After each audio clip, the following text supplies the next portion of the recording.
Hello students, இன்னைக்கு chapter 12 Introduction to Probability Theoryல exercise 12.4ல example 12.24, 12.25 and 12.26 பார்க்க போகிறோம்.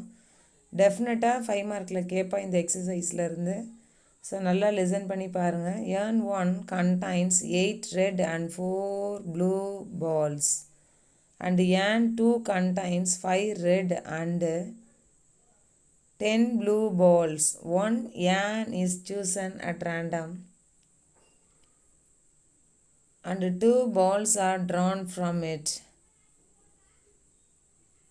Find the probability that both balls are red. ஒரு ஜாடியில் 8 சிவப்பு மற்றும் 4 நீல நிற பந்துகள் உள்ளன. மற்றொரு ஜாடியில் 5 சிவப்பு மற்றும் 10 நீல நிற பந்துகள் உள்ளன. சமவாய்ப்பு முறையில் ஒரு ஜாடி தேர்ந்தெடுக்கப்பட்டு அதிலிருந்து 2 பந்துகள் எடுக்கப்படுகின்றன. இரு பந்துகளும் சிவப்பு நிற பந்துகளாக இருப்பதற்கான நிகழ்தகவை காண்க. இந்த மாதிரி டேபிள் போட்டால் நமக்கு ரொம்ப ஈஸியாக இருக்கும். ஸோ ஜாடி 1 ஏன் 1 ஜாடி 2 ஏன் 2ன்னு போட்டாச்சு. ரெட் பால் பிளாக் பால் போட்டாச்சு. டோட்டல் போட்டாச்சு. ஏன் 1ல் 8 ரெட் இருக்குது, 4 ப்ளூ இருக்குது. ஒரு ஜாடியில் 8 சிவப்பு 4 நீலம் நிறம் இருக்குது. ஸோ 8 4 போட்டாச்சு. டோட்டலாக மொத்தம் 12 பால்ஸ் இருக்குது அதில். ஏன் 2ல் 5 ரெட் அண்டு 10 ப்ளூ பால்ஸ், 5 சிவப்பு மற்றும் 10 நீல நிற பந்து இருக்குது மற்றொரு ஜாடியில். ஸோ 5 இங்கே 10 அப்படின்னு போட்டாச்சு. ஸோ டோட்டலாக 15. ஸோ இதை நம்ம ஆட் பண்ணும் பொழுது 27 கிடைக்கும். அதாவது ரோ வைஸும் ஆட் பண்ணாலும் சரி, காலம் வைஸ் ஆட் பண்ணாலும் நமக்கு அந்த 27 கிடைச்சிரும். சரியா? இப்போ நமக்கு 2 ஜாடி இருக்குது. 2 ஜாடியிலேருந்து ஒரு ஜாடி தான் எடுக்க சொல்கிறாங்க. இப்போ ப்ராபபிலிட்டி ஆஃப் A1 ஒரு ஜாடி தேர்ந்தெடுக்கப்படுகிறதுன்னு சொல்லிட்டா பாரு. 1 yarn is chosen at random. அப்போ ப்ராபபிலிட்டி ஆஃப் A1 1/2 தான், ப்ராபபிலிட்டி ஆஃப் A2 1/2 தான். அப்போ தான் ரெண்டுத்தையும் ஆட் பண்ணிங்கன்னா 2/2 வரும், தேர்ஃபோர் 1ன்னு வரும். டோட்டல் ப்ராபபிலிட்டினாலே அதோடைய ஆன்சர் 1 தான் வரும். சப்போஸ் 3 yarn 3 பெட்டி அப்படின்னு சொல்லிட்டான்னு வச்சுக்கோங்களேன், 3 பாக்ஸ் அப்படிலாம் சொல்லியிருந்தானா probability of A1, probability of A2, probability of A3லாம் 1/3 1/3 1/3ன்னு வரும். அப்போ ஆட் பண்ணிங்கன்னா 3/3 தேர்ஃபோர் 1. அடுத்து நம்ம என்ன ஃபைண்ட் அவுட் பண்ணணும்னா probability of B given A1, probability of B given A2 கண்டுபிடிக்கணும். அதுக்கு என்ன சொல்லியிருக்கான்னு பாருங்கன்னா, 2 பால் எடுக்க சொல்கிறாங்க. 2 balls are drawn from it. Find the probability that both the balls are red. 2 பால் எடுக்கணும், அந்த பால் ரெட் பாலாக இருக்கணும்னு சொல்லியிருக்காங்க. 2 பந்து எடுக்கிறோம், அந்த பந்து ரெட் பந்தாக இருக்கணும். சரியா? அப்போ ஃபஸ்ட்டு ஏன் ஜாடி 1ல் 8 ரெட் பால் இருக்குது. அதனால் 8C2 அப்படின்னு போடணும். அதில் இருக்க மொத்த பால்ஸ் எத்தனைன்னா 12. ஸோ 12C2 அப்படின்னு போடணும். So 8 × 7 divided by 1 × 2.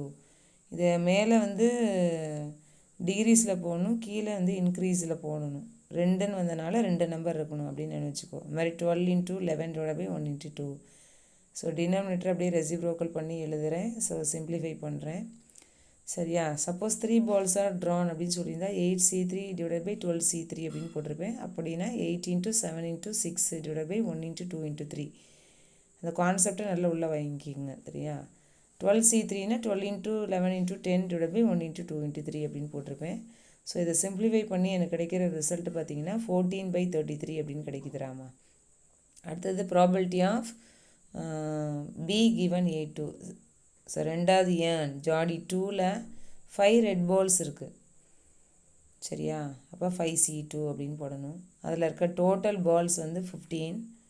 So 15C2. 2 பால் எடுக்க சொன்னனால 5C2 15C2. சப்போஸ் 1 பால் அப்படின்னு சொல்லியிருந்தாங்கன்னா 5C1 டிவைடட் பை 15C1. C1னா டேரெக்டாக ஒரு நம்பர் தான் இருக்கும், அதனால் 5/15 போட்டிருப்போம். சரியா? 2 பால் வரனால 2 நம்பர் வரணும். நியூமரேட்டரில், டினாமினேட்டரில் 2 நம்பர் வரணும். நியூமரேட்டரில் டிகிரீஸில் வரும், டினாமினேட்டரில் இன்க்ரீஸில் போகணும். ஓகேவா? ஸோ இதை அப்படியே 5 × 4 divide by 1 × 2 divide by 15 × 14 divide by 1 × 2. அந்த 1 × 2 கேன்சல் ஆகிடுது. So 5 × 4 divide by 15 × 14. அதை சிம்பிளிஃபை பண்ணுறோம். சப்போஸ் 3 balls are drawn அப்படின்னு சொல்லியிருந்தால் 5 into 4 into 3 divided by 1 into 2 into 3 divided by 15 into 14 into 13 divided by 1 into 2 into 3. அந்த கான்செப்டை நல்லா உள்ள வாங்கிக்கோங்க. ஸோ கொஸ்டினில் எத்தனை பால் எடுக்க சொல்கிறான்னு பார்த்து நோட் பண்ணிக்கோங்க. So probability of B given A2 simplify பண்ணும்போது நமக்கு 2/21 அப்படின்னு கிடைக்குது. இப்போ என்ன கேட்டிருக்கா அப்படின்னு பார்த்தீங்கன்னா both the balls are red. Probability of both the balls are red. இரு பந்துகளும் சிவப்பு நிறமாக இருப்பதற்கான நிகழ்தகவு கேட்டிருக்காங்க. பட் அது ஏன் 1ஆ ஏன் 2வா அப்படின்னு நம்மக்கிட்ட கொடுக்கல. அதனால் ரெண்டுத்தையும் நம்ம கண்டுபிடிச்சி கூட்டிக்கிறோம். சரியா? இரு பந்துகளும் சிவப்பு நிற பந்துகள், போத் பால்ஸ் ஆர் ரெட் அப்படின்னு சொல்லிட்டனால நமக்கு 2 ஜாடி இருக்குது, 2 ஏன் இருக்குது. ஸோ இதுவா அதுவான்னு தெரியாது. அதனால் ரெண்டுத்தையும் கண்டுபிடிச்சிட்டு ரெண்டுத்தையும் கூட்டிக்கிறோம். ஓகேவா? So probability of B is equal to A 1 plus A 2. So probability of B is equal to probability of A1 into probability of B given A1 plus probability of A2 into probability of B given A2. So probability of A1 பாருங்க 1/2, B given A1 பாருங்க 14/33 plus probability of A2 பாருங்க 1/2, B given A2 பாருங்க 2/21. So 14 நம்ம 12 divide பண்ணால் 7 வந்துடும். இது 2 1s are 2, 2 7s are 14. இது 2 2ம் கேன்சல் ஆகிடுது. So 7/33 plus 1/21. ஸோ அப்படியே க்ராஸ் பண்ணுவோம். So 7 into 21 plus 1 into 33 whole divided by 33 into 21. So 7 into 21 so 7 into 21 பண்ணும்பொழுது 147 கிடைக்கும். Plus 1 into 33 33 whole divide by 33 into 21. நியூமரேட்டரை ஆட் பண்ணுறச்சா 180/33 into 21. ஃபஸ்ட்டு 3ஆல் டிவைட் பண்ணியிருக்கேன், அகெயின் 3ஆல் டிவைட் பண்ணியிருக்கேன். டைரெக்டாக 6ஆல் பண்ணலாம். சரியா? நான் ஃபஸ்ட்டு 3 அகெயின் 3 பண்ணுறேன். ஸோ அதோடைய ஆன்சர் 20/77 அப்படின்னு கிடைக்குது. இந்த எக்ஸசைஸ்லேருந்து டெஃபினட்டாக ஒன் கொஸ்டின் வரும். ஸோ எக்ஸாம்பிளையும் நல்லா கோத்ரூ பண்ணணும், எக்ஸசைஸையும் நல்லா கோத்ரூ பண்ணணும். மேக்ஸ் நல்லா போட்டு பார்க்கணும். சரியா? பார்க்காம போட்டு பார்க்கணும். ஒரு தடவை 2 தடவை நல்லா பார்த்துட்டு பார்க்காம போட்டு பார்க்கணும். தேர்ஃபார் ப்ராபபிலிட்டி ஆஃப் பியோடைய ஆன்சர் நமக்கு என்ன கிடைக்கிது அப்படின்னு பார்த்தீங்கன்னா 20/11 into 7 is equal to 20/77. Therefore probability of B is equal to 20/77. So next question போகலாமா? 12.25 பாருங்கள். ஒரு தொழிற்சாலையில் இயந்திரங்கள் 1 மற்றும் 2 என 2 வகைகள் உள்ளன. சரியா? இயந்திரம் 1 தொழிற்சாலையின் உற்பத்தியில் 40% தயாரிக்கிறது மற்றும் இயந்திரம் 2 உற்பத்தியில் 60% தயாரிக்கிறது. மேலும் இயந்திரம் 1 மூலம் உற்பத்தி செய்யப்பட்ட பொருட்களில் 4% குறைபாடு உள்ளதாகவும் இயந்திரம் 2 மூலம் 5% குறைபாடு உள்ளதாகவும் இருக்கின்றன. உற்பத்தி செய்யப்பட்ட பொருட்களிலிருந்து சமவாய்ப்பு முறையில் ஒரு பொருள் தேர்ந்தெடுக்கப்படுகிறது. அப்பொருள் குறைபாடுடன் இருப்பதற்கான நிகழ்தகவு யாது? A factory has 2 machines 1 and 2. Machine 1 produces 40% of the items of the output and machine 2 produces 60% of the items. Further, 4% of items produced by machine 1 are defective and 5% produced by machine 2 are defective. If an item is drawn at random, find the probability that it is a defective item. இந்த மாதிரி table போட்டுருங்க. இந்த மாதிரி சம்மாக இருந்தாலும் இயந்திரம் 1 machine 1, இயந்திரம் 2 machine 2 அப்படின்னு போட்டுக்கோங்க. உற்பத்தி ப்ரொடக்ஷன் எழுதிக்கிங்க. தமிழ்லையும் எழுதியிருக்கேன், இங்கிலீஷில் எழுதியிருக்கேன். டிஃபெக்டிவ் குறைபாடு. ஸோ எல்லா மிஷின்ஸும் ஒரே மாதிரியே ப்ரொடக்ஷன் பண்ணாது. சரியா? அதே மாதிரி அது தயாரிக்கிற ப்ராடக்ட்லேயும் டிஃபெக்டிவ் அதாவது குறைபாடு எல்லாமே அப்படியே குவாலிட்டியாக இருக்காது, குட்டாக இருக்காது. சரியா? ஸோ மிஷின் 1 வந்து எவ்வளோ ப்ரொடக்ஷன்னா 40%, மிஷின் 2 வந்து 60%. மிஷின் 1 வந்து 40, மிஷின் 2 வந்து 60. சரியா? எல்லாமே அப்படியே பெஸ்ட்டாக கொடுக்காது, ஏதாவது 1 2 வந்து அதில் டிஃபெக்டிவ் இருக்கும் இல்லையா? அது மாதிரி மிஷின் 1ல் எவ்வளோ டிஃபெக்டிவ் எவ்வளோ குறைபாடு இருக்குதுன்னு பார்த்தீங்கன்னா 4% குறைபாடு. சரியா? ஸோ மிஷின் 1க்கு நேரம் 4% போட்டாச்சு. இயந்திரம் 2 அது வந்து 5%. Machine 2 4% of the items produced by machine 1 are defective. 5% produced by machine 2 are defective. ஓகேவா? ஸோ இது மிஷின் 1ல் 4%, மிஷின் 2ல் வந்து 5%. இந்த டிஃபெக்டிவை வந்து நம்ம பின்னு எடுத்துக்கிட்டோம், அதனால் B given A1 B given A2ன்னு எழுதிக்கலாம்.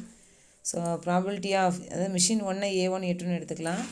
So probability of A1 is equal to 40%ன்னு கொடுத்துருந்தா இல்லையா? ப்ராபபிலிட்டி ஆஃப் A2 வந்து 60%. சரியா? மிஷின் 1 வந்து 40% வந்து ப்ரொடக்ஷன் உற்பத்தி. ஓகேவா? மிஷின் 1 வந்து A1, மிஷின் 2 வந்து A2. எந்திரம் 1 வந்து A1, எந்திரம் 2 வந்து A2 அப்படின்னு எடுத்துக்கிறோம். ஸோ ப்ராபபிலிட்டி ஆஃப் A1 வந்து 40%, therefore 40/100.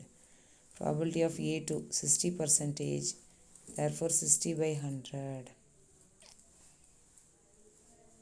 So probability of B given A1. A1ங்கிறது டிஃபெக்டிவ், மிஷின் 1 வந்து 4% வந்து டிஃபெக்டிவ். அப்போ 4%னா 4/100 அப்படின்னு போட்டுருங்க. அடுத்தது A2, மிஷின் 2 வந்து 5% defective. So probability of B given A2 வந்து 5/100 அப்படின்னு போட்டுருங்க.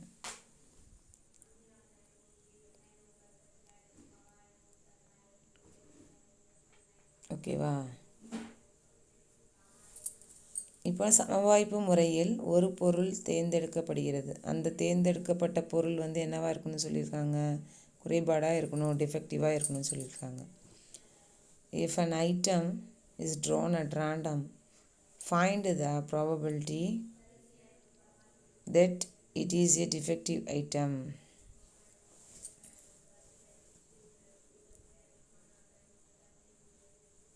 So probability of B கண்டுபிடிக்க போகிறோம்.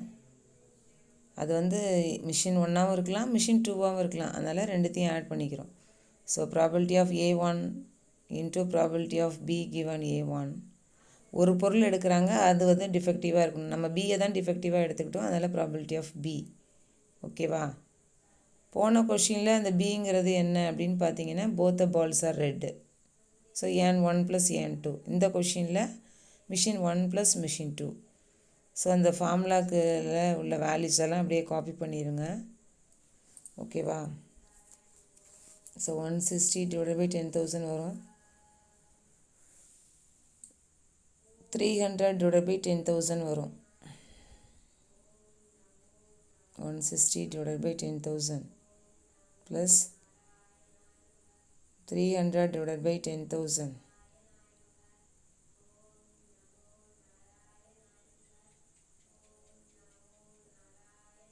ஸோ நியூமரேட்டர் ஆட் பண்ணுறச்ச நமக்கு 460 / 10,000. ஒரு 0க்கு ஒரு 0 கட் பண்ணிடுங்க. அப்போ 46 / 1000 இருக்கும். நமக்கு 1000ஆல் டிவைட் பண்ணும்பொழுது மேலே 3 நம்பர் வேணும், ஆனால் 2 நம்பர் தான் இருக்குது, அதனால் ஒரு 0 போட்டுட்டு புள்ளி வச்சிடறோம். அவ்வளோதான், 0.046. சரியா? அதாவது பாயிண்ட்டுக்கு அப்புறம் 3 நம்பர் இருக்கணும், அப்போ தான் நம்ம 1000ஆல் டிவைட் பண்ண முடியும். அதனால் இல்லாதனால ஒரு 0 சேர்த்துக்கிட்டோம். சப்போஸ் 146 இருந்ததுன்னா 0.146ன்னு போட்டிருப்போம். ஸோ ப்ராபபிலிட்டி ஆஃப் B கண்டுபிடிச்சாச்சு. ப்ராபபிலிட்டி ஆஃப் Bங்கிறது 0.046. எக்ஸாம்பிள் 12.25ம் எக்ஸாம்பிள் 12.26ம் சேம் தான். அதாவது ப்ராபபிலிட்டி ஆஃப் B வரைக்கும் கரெக்டு. பட் எக்ஸ்ட்ரா என்ன கேட்டிருக்காங்கன்னா அது மிஷின் 2 கேட்டிருக்காங்க, அதனால் பேஸ் தியரத்தை அப்ளை பண்ணுறோம். Machine 1 and 2, machine 1 produces 40%, defective வந்து 4%, மிஷின் 2 வந்து 60%, 5% வந்து டிஃபெக்டிவ். அதே சேம் கொஸ்டின் தான். ஆனால் எக்ஸ்ட்ரா என்ன கேட்டிருக்காங்கன்னா ஒன் ஐட்டம் இஸ் சூசன், அந்த ஐட்டம் வந்து டிஃபெக்டிவ். அது வரைக்கும் தான் கண்டுபிடிச்சிருந்தோம் 12.25ல். இதில் வந்து find the probability that it was produced by machine 2. அது மிஷின் 2வாக இருந்தால் என்ன, அதுதான். அதனால் பேஸ் தியரம் அப்ளை பண்ணணும். ஒரு தொழிற்சாலையில் இருக்கு இல்லையா, 2 இயந்திரங்கள் 1 மற்றும் 2 என இரு வகைகள் உள்ளன. இயந்திரம் 1 வந்து தொழிற்சாலையின் உற்பத்தியில் 40%, இதே தான் அந்த கேள்வியில் இருந்துச்சு. இயந்திரம் 2 வந்து உற்பத்தியில் 60% தயாரிக்கிறது. மேலும் இயந்திரம் 1 மூலம் உற்பத்தி செய்யப்பட்ட பொருட்களில் 4% குறைபாடு உள்ளது. இயந்திரம் 2 மூலம் உற்பத்தி செய்யப்பட்ட பொருட்களில் 5% வந்து குறைபாடு உள்ளது. உற்பத்தி செய்யப்பட்ட பொருட்களிலிருந்து சமவாய்ப்பு முறையில் தேர்ந்தெடுக்கப்பட்ட ஒரு பொருள் குறைபாடு உள்ளது. இது வரைக்கும் அதில் கொடுத்துருந்தா இருப்பின் இது வரைக்கும் அதில் இருந்துச்சா, அந்த பொருள் இயந்திரம் 2வாக இருந்தால் என்ன, மிஷின் 2வாக இருந்தால் என்ன, அதுதான் எக்ஸ்ட்ரா கேட்டிருக்கா. அதனால் அந்த கேள்வியோடய அப்படியே கண்டினியூ பண்ணிவிட்டேன். மேலே உள்ள ஸ்டெப் வரைக்கும் போட்டுக்கணும் அந்த 12.26க்கு. அதுக்கப்புறம் கண்டினியூ பண்ண வேண்டியது இப்போ எழுதுறது. ஓகேவா? 12.25க்கு இந்த ப்ராபபிலிட்டி ஆஃப் பி வரைக்கும் கண்டுபிடிச்சா போதும். 12.26க்கு ப்ராபபிலிட்டி ஆஃப் பி வரைக்கும் கண்டுபிடிச்சி இப்போ நான் போட போகிறதையும் அதோட சேர்த்துக்கிறோம். பேஸ் தியரம், அதாவது புரிஞ்சிச்சா? மிஷின் 2 அப்படின்னு சொல்லியிருக்கா. அதனால் A2 given B கண்டுபிடிக்க போகிறோம். அதாவது probability of A2 given B. அப்போ நியூமரேட்டரில் A2 இருக்கும், டினாமினேட்டரில் 2 மிஷினோடதும் இருக்கும்.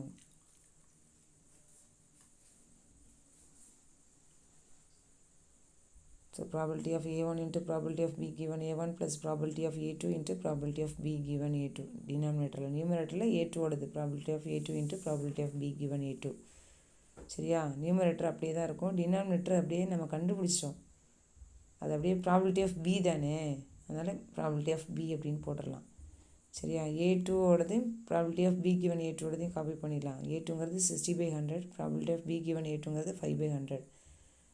ஸோ 300 டிவைடட் பை 10,000 வரும். அதில் ஒரு 0 கூட கட் பண்ணிவிட்டு நம்ம போட்டுடலாம் 35,000 அப்படின்ட்டு.